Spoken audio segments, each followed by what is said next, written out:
Just days after Karen Reed was acquitted, her brother Nathan Reed sat down with me for his first full-length, in-depth interview since this case upended his family's life. This conversation didn't happen overnight. Nearly 2 years ago, during the first trial, I asked Nathan for this interview, and he told me he had to wait, but promised me that when the time was right, he'd do it. On June 20th, 2025, he came to me and said the time was right. This interview was originally posted live on my channel that night. No edits, no polish, just the raw conversation. But after watching it and making a decision not to bury it, not to spin it, but to pull it down and represent it the right way and exactly how it deserved to be seen. Full transparency, during the interview, a local self-described journalist, Jess Machado— Fine, let's just sit here, let's talk. Is that a song? Boots with the fur. I'm wearing boots and a fur. joined us via mine and Nathan's invite. She was someone I previously platformed on my channel during both trials as the in-courtroom correspondent, as she was sitting in the press box during both trials. At the time, for both of us, it seemed a win-win situation. She would give me access to the courtroom and I would platform her, but it quickly became clear, in my opinion, what her intentions were towards me and the Free Karen Reed movement after she made this statement on her channel just a few months ago. Jess, I subscribed because I was excited to learn more about politics in our state. When are we going to get back to that? So, very briefly, there was some sort of structure here to what I was doing, which was building up my Twitter account, which I did through Karen Reed, covering the Karen Reed trial, well, building up my Substack first with all my investigative stuff. Could I have a,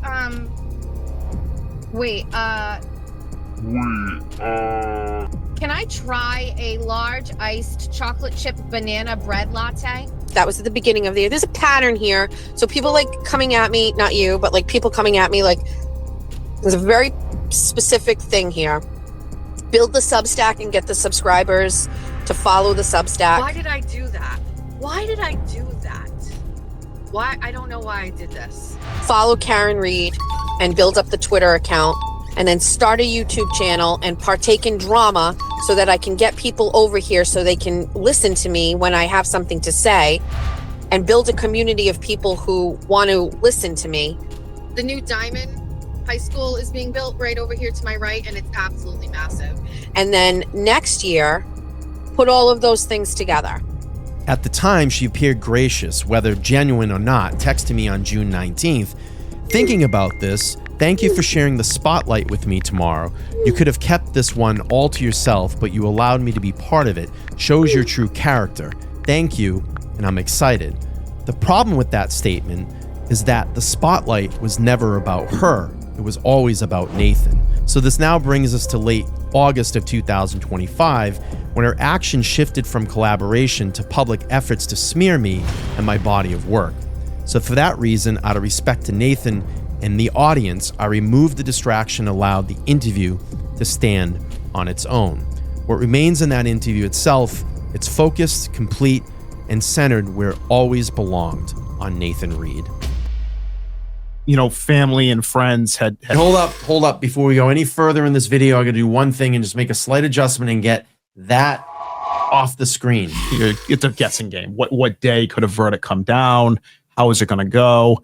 And so for me, people very close to me had said Tuesday or Wednesday. And obviously we saw some incredible questions come out Tuesday, which kind of gave us an idea of where it was going, perhaps the direction this was going. And I think the directions that we saw on Tuesday gave us some comfort as to what was going on, but yet left concerns about, could we still have a hung jury on perhaps the second charge, on the manslaughter charge.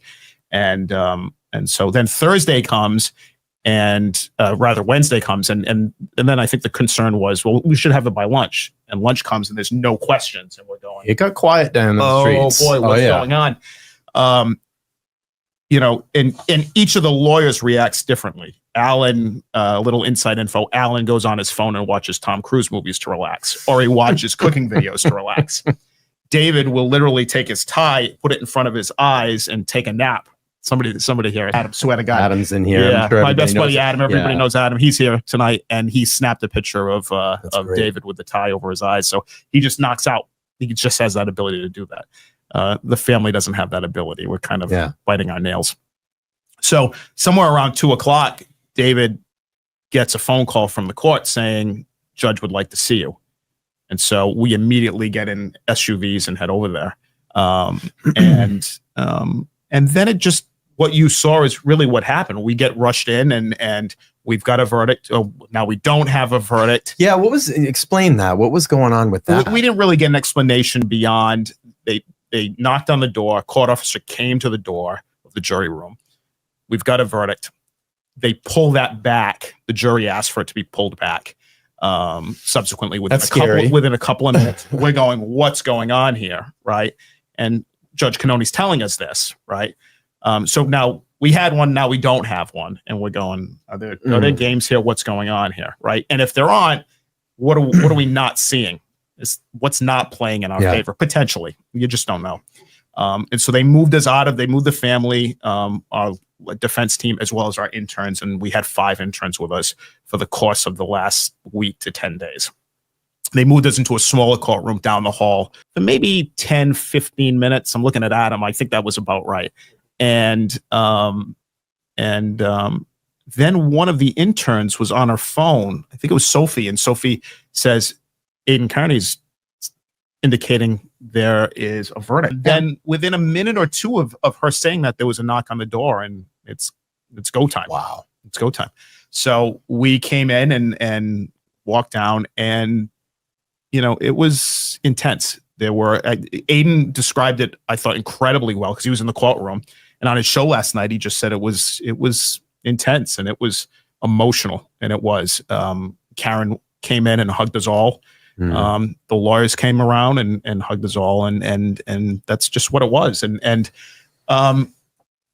what I found interesting was, after about 10 minutes, my mom, I was in the front row, and I had my mom on my right, my dad just beyond her, and the interns behind me, Adam's next to me and behind me, and Adam's directly behind me.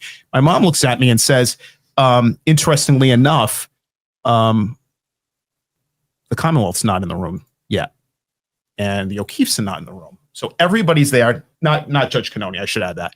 But we've been there for a little while now. We've been there 10, 12 minutes or so. Verdict's in. What's going on? And we know that we believe everyone's in the courthouse. What's going on? And so I picked up on Laura McLaughlin walking in the courtroom and looking extremely more angry than normal. And that's saying something for somebody who hasn't smiled once in her life, I don't think. First time, the next time will be the first time, as they say. And long story short, she looked dejected. And I looked at my mom and kind of whispered to her. I said, I think we're going to be good. We're going to be okay. The O'Keefe's came in, and then the court comes in, meaning, Judge Cannoni and obviously the jury. And it gets real, because at that point, they bring in court officers between my parents and I and Karen. Wow. So should there be a guilty verdict on anything that would require jail time in any way, they're handcuffing her in front of her parents and her brother and her legal team. How do you prepare? Like, how are you mentally? I mean, do you run it through the scenario in your head, and then first time, trial 1, we had no idea what was coming. We should have. So the first time caught us very off guard. It was very off-putting. This time, it was something my dad and I had talked about driving up probably Monday morning. Wow. That should a verdict come in when it does at some point this week. We have to be ready for that because of how empty that feeling was, potentially what could take place. So that happens, and they bring in court officers. In this case, it was 2 female court officers to potentially, put Karen in handcuffs. And then, as we've all seen probably numerous times, everybody who's watching this tonight has seen it numerous times.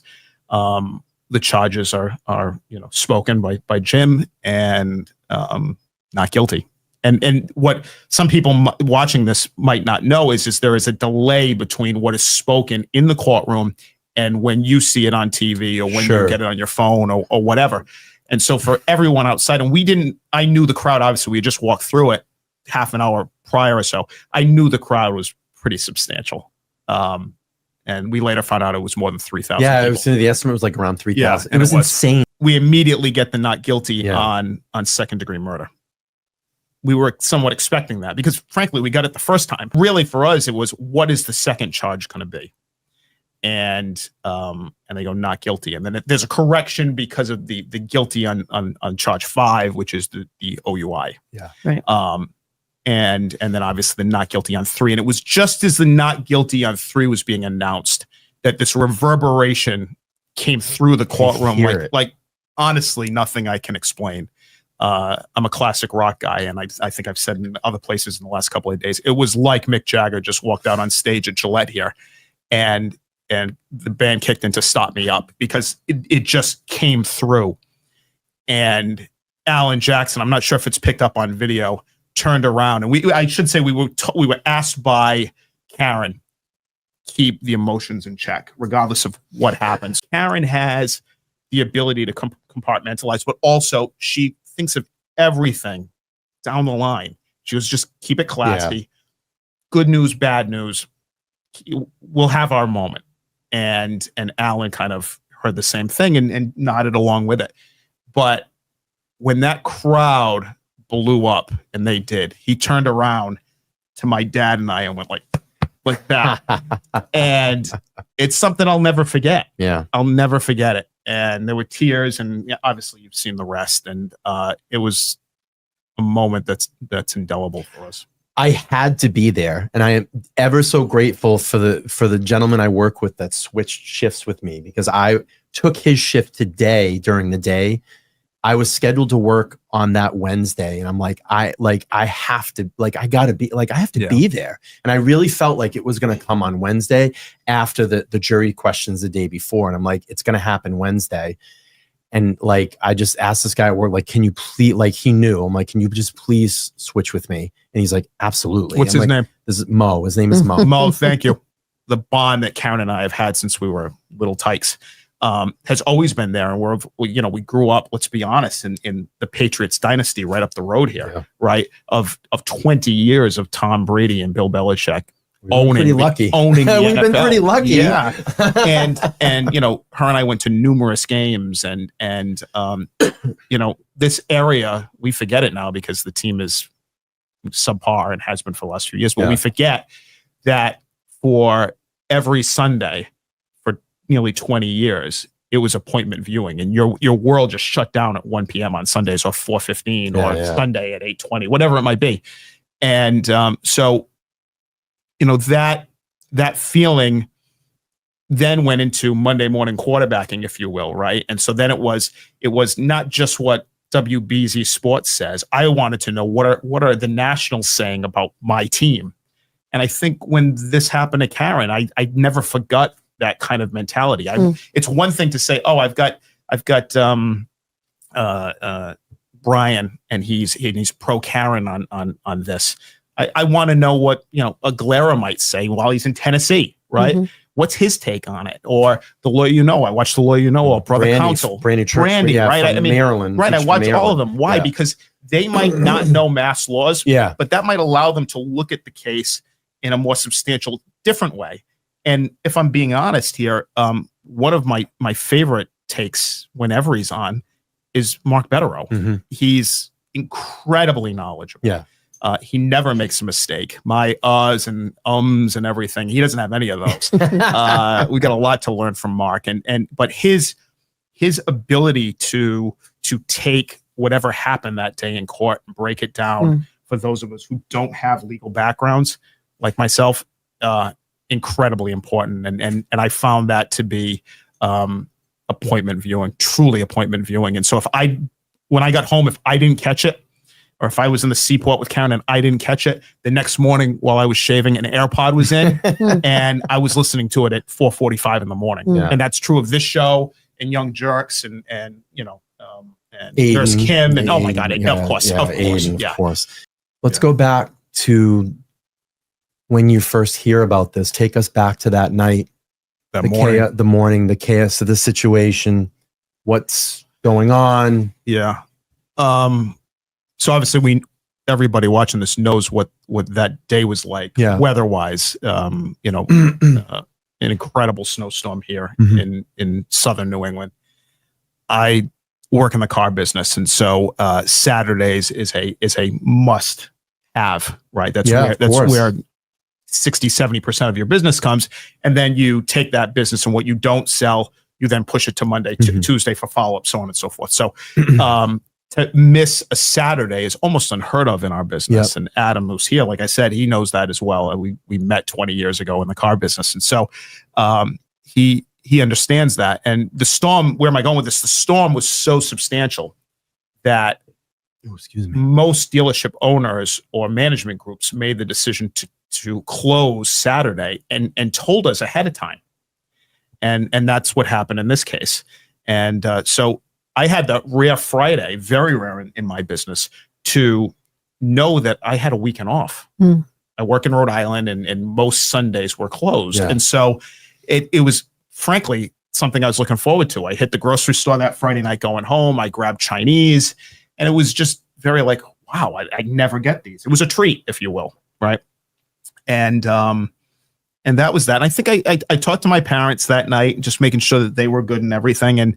And they said, yeah, great. Enjoy your weekend. We'll follow up. And I said, if you need me, I can come over and snow blow at some point, probably late Saturday afternoon. We'll let you know. We'll just left it at that. So Saturday morning comes, and I got up pretty early. I could hear the wind outside, and I was concerned we were going to lose power. And so I wanted to get up. I'm a huge coffee drinker. If I don't have my coffee, forget it. I needed to get up and make coffee. And so I did. And my bed, I don't know the right easy. My bed is one of those ones that kind of has a almost like a sill on the side of it. I can't think of the name of it, but whatever. And so my phone was down on it. And so I went to grab my phone because I had it plugged in and everything. And I was walking out of my bedroom to turn on the heat and eventually get the Keurig going.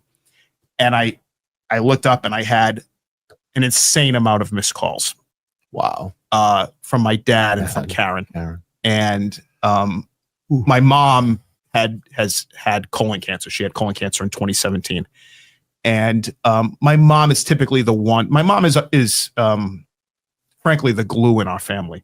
She does everything. She's the entertainer, if you will, right? In every aspect of that, and cooking and everything. And so I thought something happened, and my heart just sunk. I had a voicemail literally at 7 a.m. on the nose, and it was Karen. And I might have missed the call by 4 to 5 minutes. I called her back. She didn't pick up. Called my dad. He picked up immediately. And I said, what's going on? And it went from there. And he said, your sister called me. I don't know what's going on. It sounds like something's going on. There's a scene. I don't know what's going on. But I'm getting her. She's going to the hospital. We're worried for her health. Can you come and pick me up? Wow. And I said, yeah, of course. And everything's going through your head. What is going on? And I'm sure I blurted out something like, is mom okay? Yeah, your mother's fine. She's awake. When did you hear? Just get here. Wow. And so I'm sure I jumped in the shower, and within 10 minutes was out of the house. Contacts in, mouthwash, and go. And lucky I've got a garage. And at the time I was driving a Toyota 4Runner, which is incredible in the snow. And what should be from where I was living, a 20-minute drive to my parents, 18 to 20 minutes took me 40 minutes. And then it was on to Good Samaritan, which should have taken me 35 minutes from Dighton. And it took us an hour and 20 minutes. And again, you got to remember, this is COVID time. It's early 22. We all know that COVID was coming down. But if you think back on it, during the Christmas season of December, January, right, the numbers spiked because everybody was getting together. It was cold in New England. Everybody was having their Christmas and their New Year's parties. And then the numbers would spike. And so Good Samaritan was only letting in one person at a time. And so my dad went in, and he's talked about that and everything. And I literally sat in the car with just the snow coming down and the wind blowing and everything. And it went from there. And they eventually came out. I'm going to say probably around 11:20, 11:30, and I give or take a few minutes. And Karen and my dad got in the back seat, and she was a mess, as you would expect. And so what do you want to do?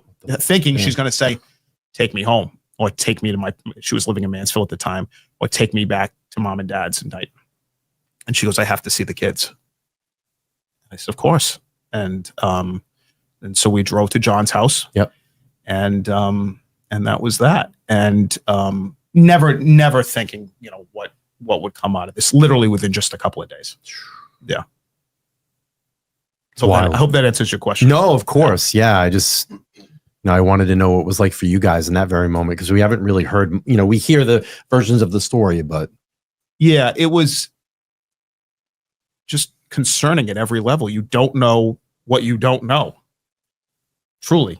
And, growing up in my family and being the oldest of three, I've said this to Jess, and I've said this in other places, I think, is we have a unique family in that the three of us, three kids, if you will, do not have kids of our own. Yep.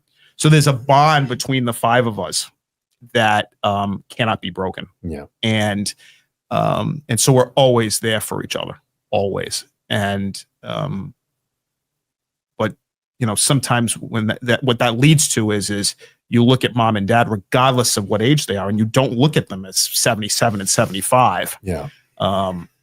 Like they are. You still look at them as my parents are in their 30s or 40s. I mean, I see them, what they are. Don't get me wrong, but I would hope they still see me as 25, right, instead of pushing 50. So I think my dad not being able to provide answers that morning in the car, heading up to Good Samaritan, was disturbing. And you just want answers of what actually is taking place right now, and what are we facing? Yeah.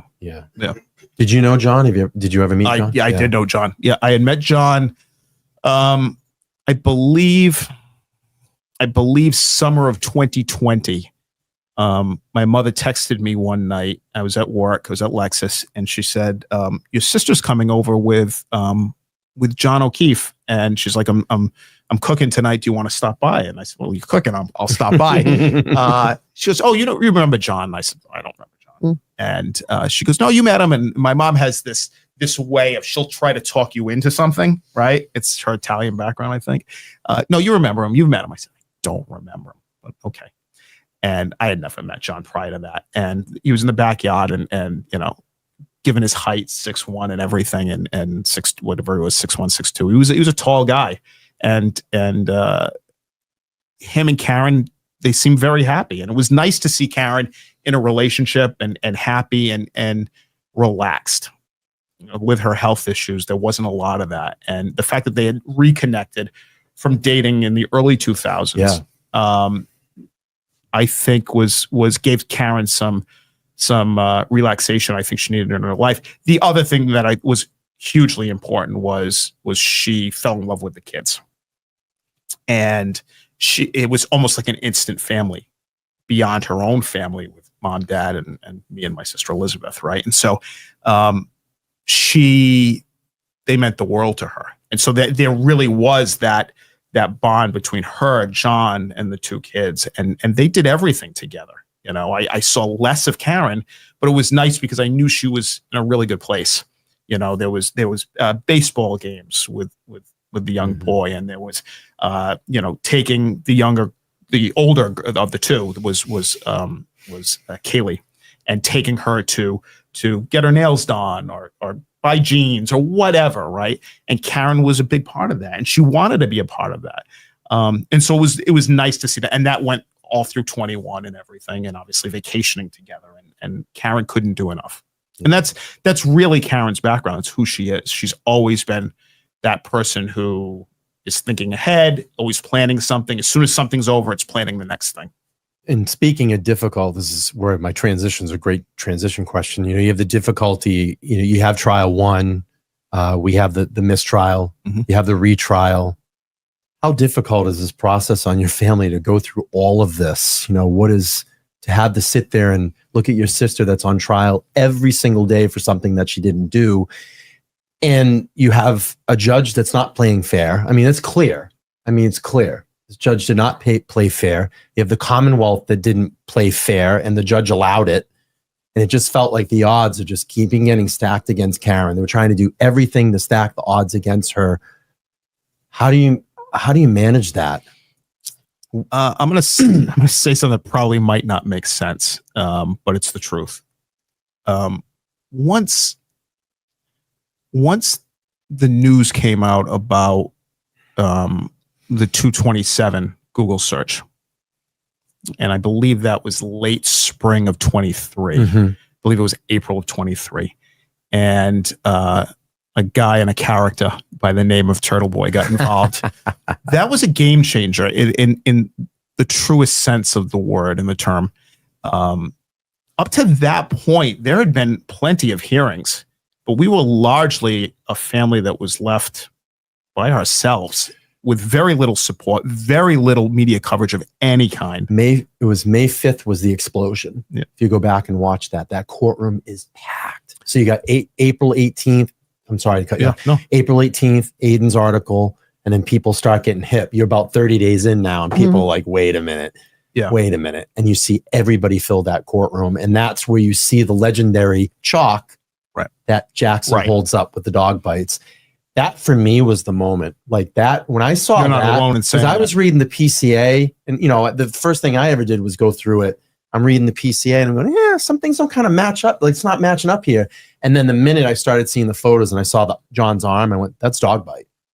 I have felt like we've had such an incredible defense. And I don't mean just the defense team that we have, which is unreal, and all stars in every way. I mean, literally the 3,000 people behind us the other day, or all of those people that were in that courtroom in early May of 23, like you spoke of. That's when things started to change. And that's when you go, no, we're gonna be okay. Yeah. We're gonna be all right. Now that's different from walking out of trial one shocked and disappointed. That's a very different feeling. We went into verdict watch, if you will, of trial one, feeling incredibly confident, and walking out with really no verdict, a mistrial. And then what came out of that in the following days of jurors, saying, actually there was, maybe we didn't record it properly on 1 and 3, so on and so forth. We were hung on 2, this and that. You go, what is going on? It's a different land. I thought this was the United States of America. Yeah. What's going on? Yeah. Right. But as Karen's brother, I've always looked at, I don't have a law background, right? You want to buy a car, I can figure that part out. But I don't have a law background. And so whatever happens in the courtroom, we leave that to David Yannetti. We leave that to Alan Jackson, to Liza Little. And then on this trial, to Bob Alessi, right? We put it in their hands. I don't know what's going on. I can see what's going on, and you can have different feelings. You can pick up on different things, and some bias, perhaps, right? Put it lightly, little bit, at times, just a little, right? A little bit. But you leave that to them. And Yeah. You let them do their thing. But when you walk out and there's, I'm thinking of for me the August and September of 23. Groups of people that for the first time are out on the stairs of the courthouse as Karen pulls up in the SUVs, and Adam's with me, and my cousin Jason, and his wife Jody, they're with us and everything. And we're going, life has changed. And in that split second it did. And that was, and no disrespect to present company here, that was because of Aiden.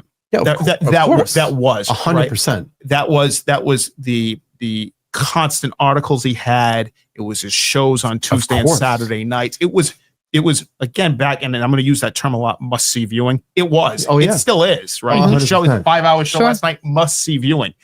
And Please start earlier because I'm like up past midnight. I'm like, I can't do this. so that was a game changer, and for me, it left me feeling very confident going into whatever we had to deal with. When did you guys start getting hip to like all the other people covering it? The other YouTube channels, Jess. Like, when were you kind of getting in on? Like, how were you hearing about that stuff? Were people telling you, like friends and family, or hey, there's a bunch of YouTubers? Yeah, that got together and I would get forwarded things. I would coworkers who I was close with, still am close with, would say, hey, you need to check out this guy. You need to check out that show. that podcast. But early on, it was, and when I say early on, I'm talking about 2022. Yeah. All of 2022 into early 23. There was no coverage of this case. I mean, I'm looking at your promo that we started this off with tonight, and you see Karen being led in, with straight hair, and she had been arrested the night prior and everything, and that feels like a lifetime ago. Yeah, and in many ways, 3.5 years ago it was. But we're in that courtroom, and it's John's family and police officers and everything, and it's just my parents and I, and we're all alone, and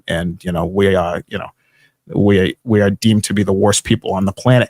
And Karen, here's the other story. That day, which was the first, her original arraignment, correct, right, in February of 22. We just met David Yannetti 20 minutes before that in the hallway at Stoughton District, and Karen literally met him for the first time in her jail cell in the basement of that courthouse. Wow! And literally, were handed the indictment of her arrest in the jail cell. So it came together that quick, and it really was, her against the world. Wow. And my parents and I, and that was it. And I remember, calling my cousin and saying, "You're not going to believe this, but this is what's going on," and calling my best friend Adam and saying, "This is what's going on." And it's never far from her. What she deals with on camera versus what she deals with back at her hotel at night, very different. But she's a major part of that legal team. She doesn't have a legal background, right, but she's got an analytical background. Yeah. She's innately bright. Her and my father are very similar in that sense. They think everything out. What took place Wednesday afternoon at about 3:00 is really the strength of Karen and saying, "I need this. I need more. I need another lawyer." I mean, to get off on a bit of a tangent here, the reason Bob Alessi is on this is because we met with him in late spring of 23 about a civil attorney position. Wow. We were already thinking that far ahead, and we liked him so much. He literally was in our background, in the back of our head, going, if we could ever do that, we would love him on this team. And after trial one ended the way it did, he reached out through David Yannetti and said, "Hey, if there's a spot for me and the Reeds would like it, I'd love to come on board." And his price was very affordable. And obviously we said, yes, of course. And so Karen is always thinking that way. And so what a lot of people see it go, "Oh, she's just so like on it," but she doesn't necessarily bring the emotional part, is because if she gets too caught up, in my opinion, she gets too caught up in the emotions. She had to fight. And things had to get dirty. She had to fight. Things had to get dirty because you're fighting at the highest level. You're fighting in the Commonwealth. You're fighting a DA's office. You're fighting Mass State Police. You're fighting an investigation. And you're saying, no, this isn't right. This is not what is being told to mainstream media is not what happened. And she had to get in the ring. And you can't do that and be a little lady and cry your eyes out. You can't. And so she put on the boxing gloves, and it didn't end until probably the party on Wednesday night. And that's when the emotions came out. I know how you care about the YouTubers and content creators. I know how you feel about all of them. How do you feel that the mainstream media portrayed you guys through this, almost 4 years and portrayed Karen? It depends on which one we're talking about. I think I moved certainly in a concerted effort over to the YouTubers because I thought Karen's case was and still feel like it doesn't get treated fairly on several of mainstream media. I mean, we've even heard stuff now after the verdict. I mean, we've had, just because she's not guilty, she definitely did it. Like, I mean, you see tweets from the major networks out of Boston in which they lead with the guilty on the OUI instead of the not guilty on the three major charges. You just look at this and you go, this is what you're taking away from this was the guilty, which, by the way, as we know, and certainly Mark does in the chat, right? And I'm sure mostly everybody who's watching this right now or who will watch it knows that was added by the defense, right? It was an off ramp to the jurors to say, if you feel as though Karen needs her hand slapped for something, Here it is. She's on video saying she drank. Yeah, of course. Right? And she's admitting I screwed up. But two things can be right at the same time. I can have had a drink and gotten behind the wheel, which was wrong, and I didn't hit my car. I didn't hit John O'Keefe with my car. Right. Those two things can be correct at the same time. And so, to answer your question, as I'm deviating off it, there's certain networks, a couple of which I was big fans of going into this, and like Jess, I watch news all the time. In fact, for most snowstorms, I'm literally monitoring in front of my TV. I love it. It's just a way I relax. What's going on in the world and what am I missing? And it doesn't. It is so relaxing. Local news, but it can be politics or whatever. So that's what it was. But when you see this covered in certain ways, or you see the local ABC affiliate and their legal analyst is connected to people on the other side, and you go, really? This is where we're going with this? Or you hear a story that, there was a story that came out that I bought or somehow financed a new Lexus for Aiden, right? And literally a legal analyst for WBZ, the CBS affiliate out of Boston here, said that I did that and then confirmed it in a tweet saying I did it, right? Meanwhile, the Commonwealth is pulling the paperwork on my loan on my own Lexus, right? That's crazy. So if I needed a loan to buy my own car, I'm just going into my savings somehow and buying Aiden a car. That's crazy. And people are rolling with this. And then lawyers are going out and saying, yeah, this is, I've had it confirmed. Had it confirmed by whom? So, you see that and you go, what are we doing here? And we're living on Planet Zippy here when stuff like that is being said. And so when that came out, I started to go in a different direction and say, I want somebody who's going to look at it fairly and not say to me and slap me on the back all the time and say, hey, by the way, this on your sister's right all the time, or you're the perfect brother, or you've done this in your past and you're perfect. Never said that, but give me some fair coverage, right? And I found I got some type of balance here. And I will say that there has been, I think, very fair, balanced coverage from the likes of Canton Confidential on the NBC 10. Ted Boston. Daniel. Ted Daniel's amazing. Ted Daniel has been very fair. I'm not telling you that they've always been pro Karen, right? But they look at things in a more balanced way than some of the other networks. And so I hope that answers your question. Yeah, and it's funny that you say that. And I just want to go back to like the content creators, especially Aiden, busting this wide open. The first time that I got to go in and sit in trial one, I remember we were down in the secondary courtroom waiting to go up. And I walk in the room and I'm like, I'm going to get to meet like all the attorneys for the first time. And they come over and they were just so gracious. I was with Will, the Glairer. We're in there, and Alan Jackson came over and he was talking to us. I got to talk to your mom for quite a while. And Alan comes over and he just said, I just want to make sure that, that you guys, we thank you, because this would be a completely different trial for Karen, that you guys got all on board on this and really got the word out, because they're not helping her in the mainstream media. A lot of the stuff that we read and see, they're trying to keep spinning this on her, and it would be, the public support would be completely different. I think people would have got onto it after it, like maybe hit court TV and started kind of rolling. But if it wasn't for Aiden, I mean, busting this thing wide open and really putting his foot to the floor, and then like kind of, buzzing with us. I told you before, I was covering the Idaho 4 case since November of 22 when it happened. And, I'm doing like a year's worth of content on it. And then I remember hearing about Karen's case and kind of memory banking. Right. It was like, oh, it's local. Same thing like what Jess said. And then I remember being in doing a live and someone was like, hey, have you heard about that Karen Reed case? It's picking up in your area again. You living around there? And I went, okay. So I started again. I got a hold of the first affidavit. I started reading through it and I was like, wait a minute, something seems weird. Doesn't add up. And then you start Googling and it's like Aiden's articles start popping up and I'm getting little, there was really not a lot of stuff online at that time about it on YouTube. And I'm just trying to source all this information. And then I don't know, 3 weeks later, I reached out to Aiden. I said, educate me. come on my show and tell me about what's going on. Because I was still really fresh to it. Yeah. And he came on. I watched that show live. So gracious and Yeah. so nice. Yeah. And he was awesome. Yeah. He just nailed it and opened my eyes to it. And I went, okay, we got something going on. Yeah, he's a tough guy. He's a tough guy. Hell yeah. And Balls of steel. Yeah.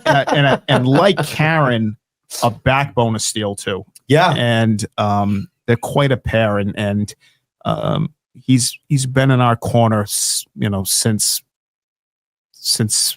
obviously, April of 23, since that 2:27 a.m. Google search. Mm. I think he says that's kind of what brought him in. Mm. And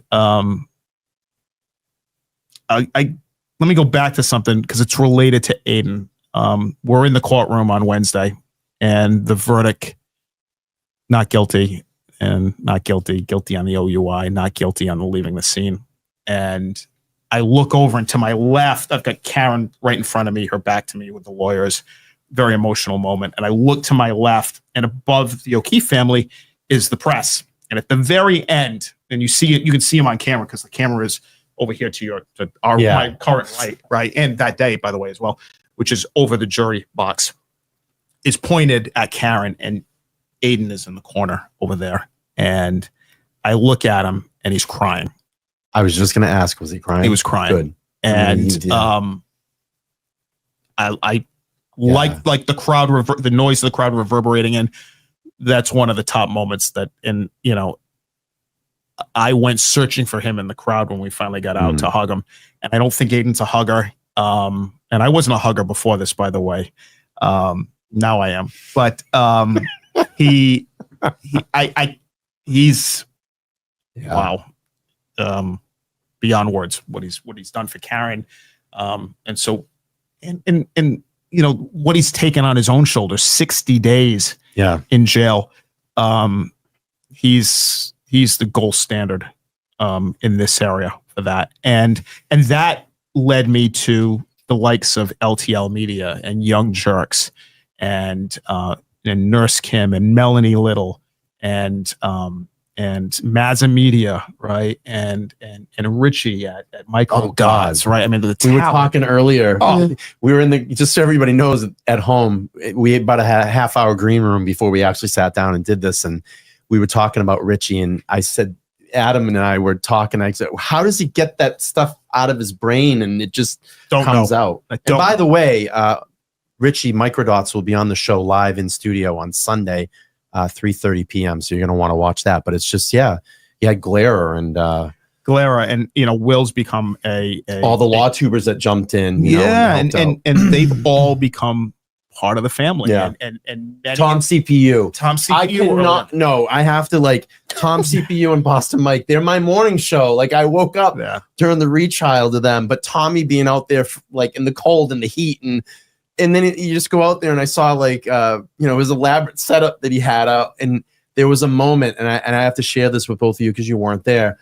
So Tommy's he was across the street. Him and I are both standing next together, and he's live, and he's got his big iPad set up, and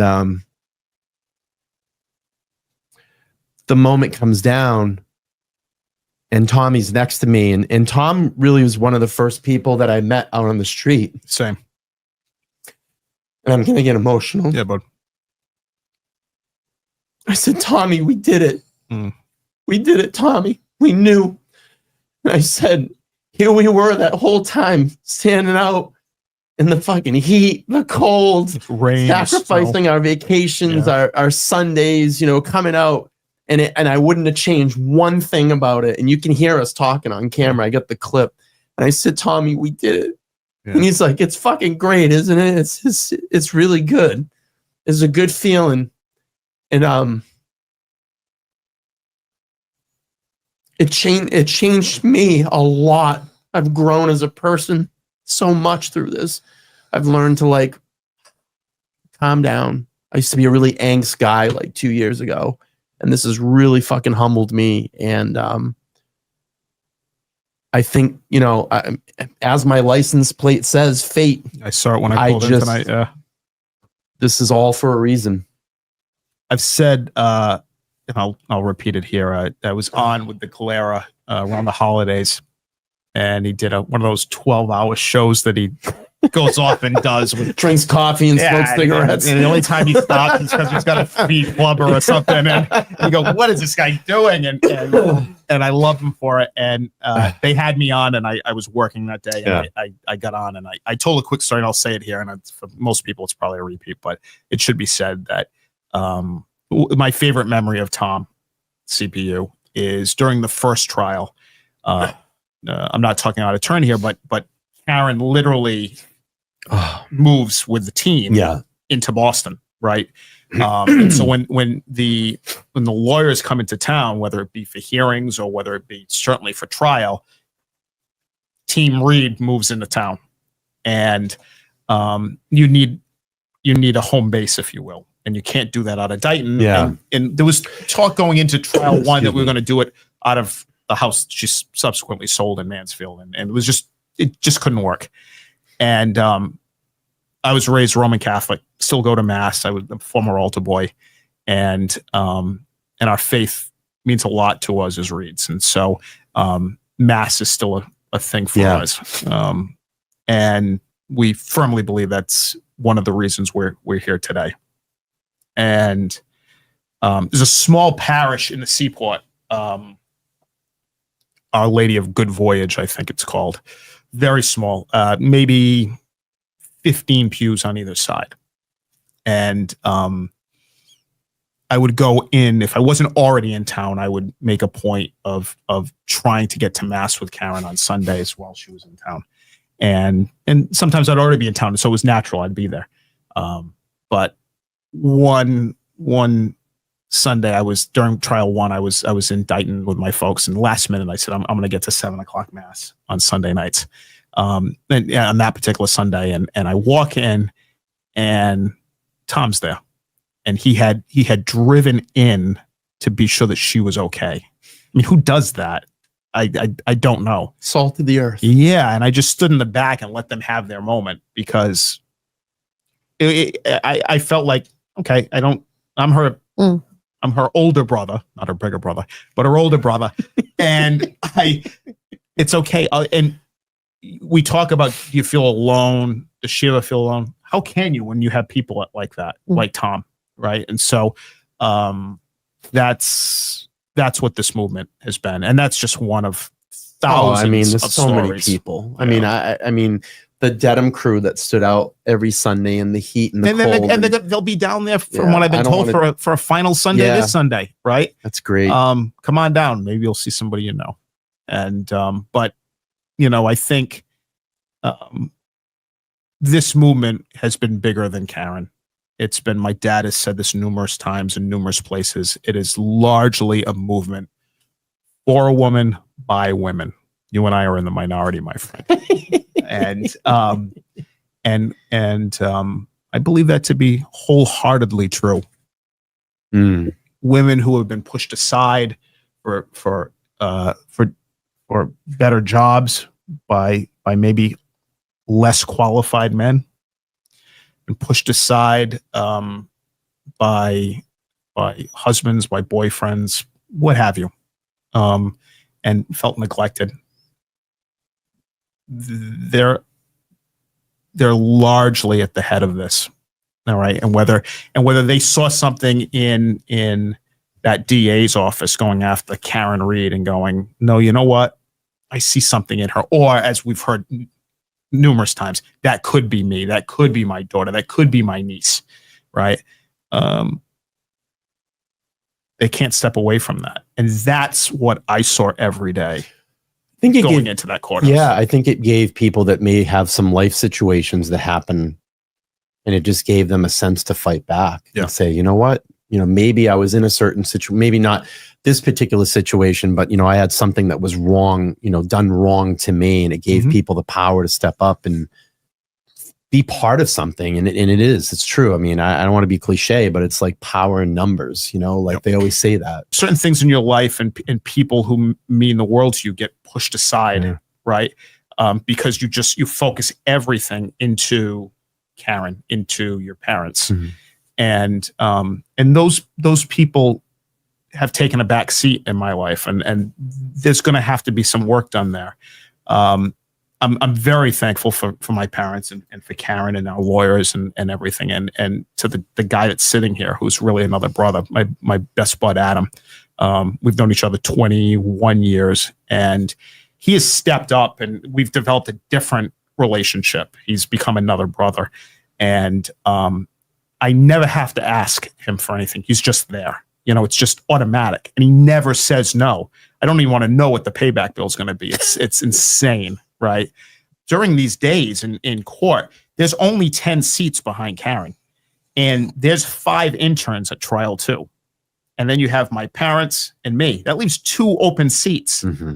And this guy was there most days. Wow. When he could be. And so that tells you what Karen and my family think of him. He's just the best friend I've ever had. That's awesome. So I think the world of him. And yeah. So anyway. Do you see yourself stepping away from the spotlight now or are you going to continue to speak out, or I'll think continue. Karen will speak out more? She's going to take her time, Yeah. I think. I think she's She going needs to. Yeah. I mean, to give you an idea what a crazy world this was, I saw a video today of Fox National News videoing Karen taking out her trash at the hotel. I mean, that's the world Great that we're content, that's the world that we're living in. Like Karen Reed's spotted emptying trash at a And you're gonna dumpster have in Boston. TMZ and all that It's stuff. like where the comment's going to go with this one. We've all seen it slightly different. I see it different than maybe my dad does because of my age, and But my you mom guys does. all talked out through the trial. We did it. Karen, you, everybody. Yeah, does. you have some incredible moments together, and in the last couple of weeks, I commuted largely with my folks just for security reasons and stuff, and so I would start the day here or there, and then somehow end up in the same car with them. What message would you give to families that are fighting for truth, like cases like this that you went through? And I know this is so unique. This is probably the most unique case I've ever heard of. But if they're in a similar situation like this, what advice could you give to them? Never give up. Don't allow yourself to get too down in the bleakest and darkest of moments. I don't know that there is any other case like this. I mean, it truly, at various times, is felt like an out-of-body experience. And I think it feels in many ways like a made-for-TV movie. It's Right? crazy. Right? I mean, if you watch this on, I don't know, Hallmark or something, maybe it wouldn't be Hallmark, but you know what I mean? And Netflix, right? You'd go, that's a little far-fetched, right? You'd go, that wouldn't happen. And the dog, right? Yeah. Let's look forward instead of backwards. I'm going to say she's going to be just great. She's going to be awesome. And give her some time. And I don't know what she's going to do down the road. My head tells me a book about her story. Yeah. would be just, but I don't know that. That hasn't been. It's just what I'm thinking. Sure. I don't see her going back to her career with Fidelity or something in that type of realm. Karen Reed is a different person than what she was prior to January 29th, 2022. That life is over in so many ways.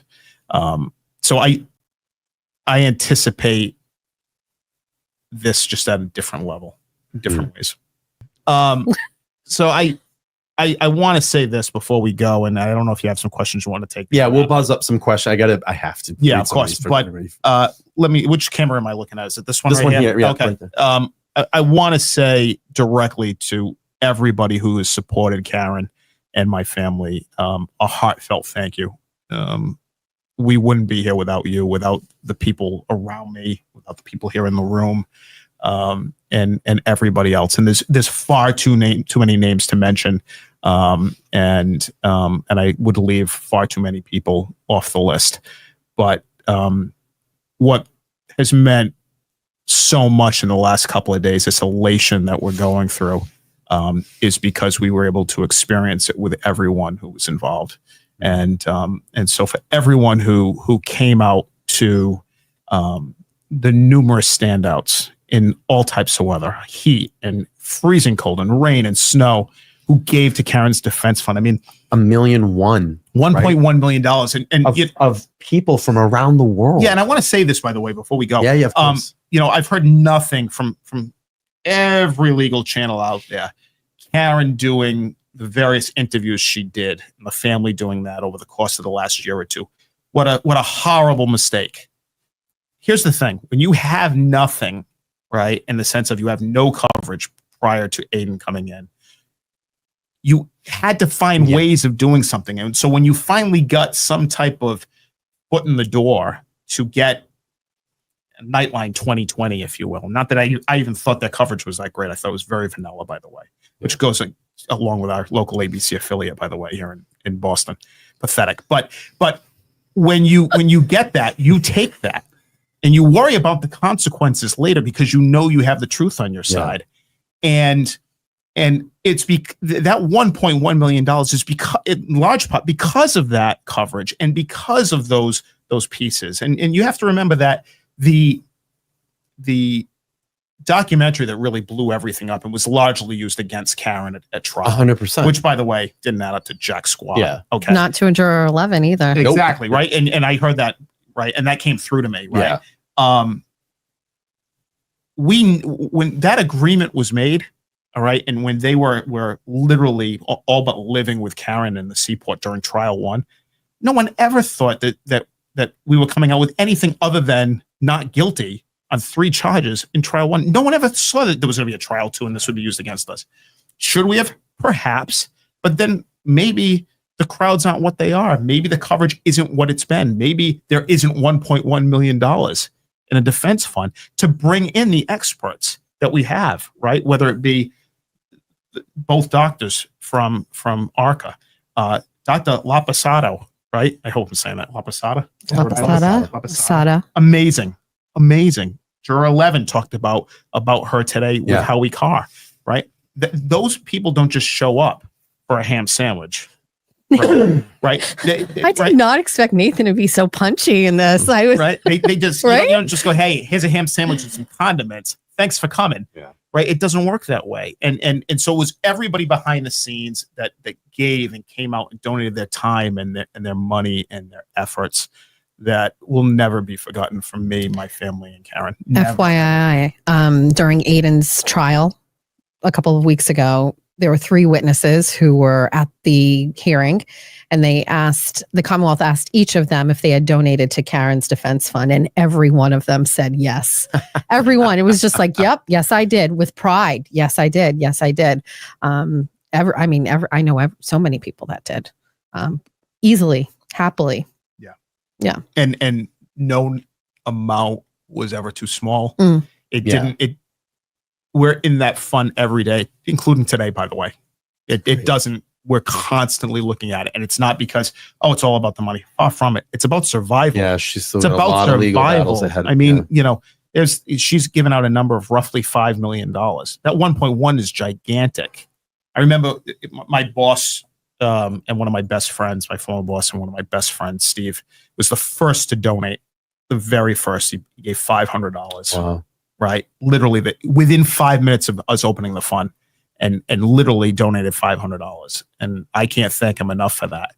And I remember having dinner with my parents that weekend, and my dad going, "Can you imagine if we could get $50,000?" 50,000. And here we are 1.1. Yeah. And it's sadly it's not enough. Not enough. And but it's a lot. Yeah. It's a lot. Yep. And I know everybody did their part. I know a lot of the YouTubers, did a lot of. Brian, you raised $11,000 the other day. Yeah. It's like, what are you doing? How did you do that? It's funny because we were sitting here and I looked at Lauren and I go, it's a Sunday, it's Father's Day. Maybe we could get $500 in the kitty, and I'll match it or throw some money in there. Right.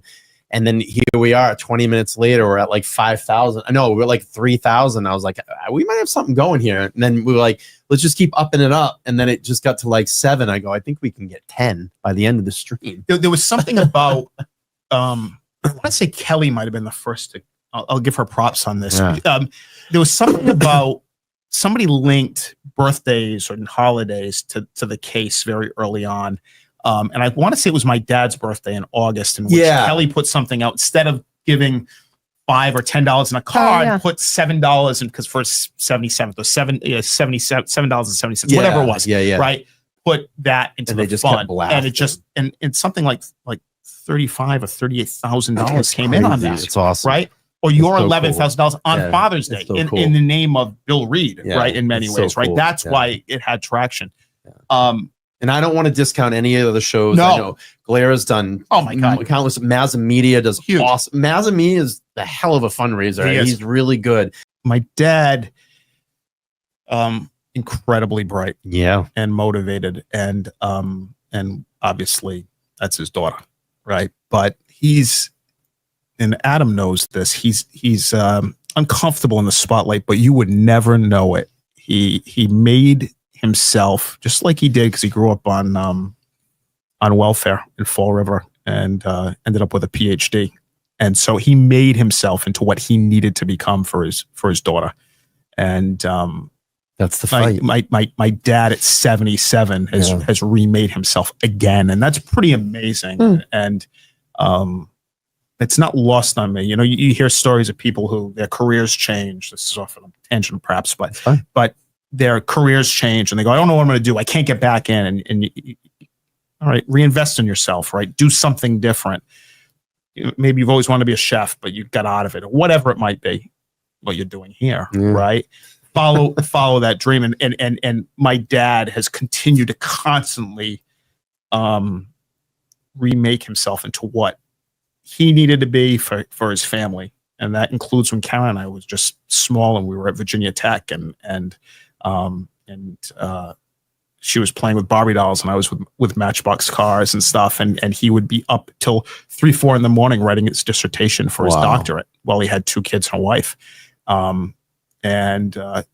During this, he was up all night and helping Karen in whatever way he could. And at retirement age, pretty incredible. It's awesome. Yeah. Thank you for sharing that. Sure. It's been fun. This was pretty cool. It's been fun. Thank you so much for coming and dedicating your time. All right, everybody. Thank you so much. We'll see you further up the road. Yeah, for joining us this evening. Bye, everybody. Have a great night. Thank you. Bye-bye. Hey, everybody. Thank you for watching this video. If you like this video, please make sure to like, share, and subscribe, and comment down below. Also, turn on that bell notification so every time I go live or drop a new video, you guys will know. And somewhere around here, a box is going to pop up and you can see another related video to this channel. Again, I'm Brian. This is LTL Media. I appreciate your time. Talk to you soon.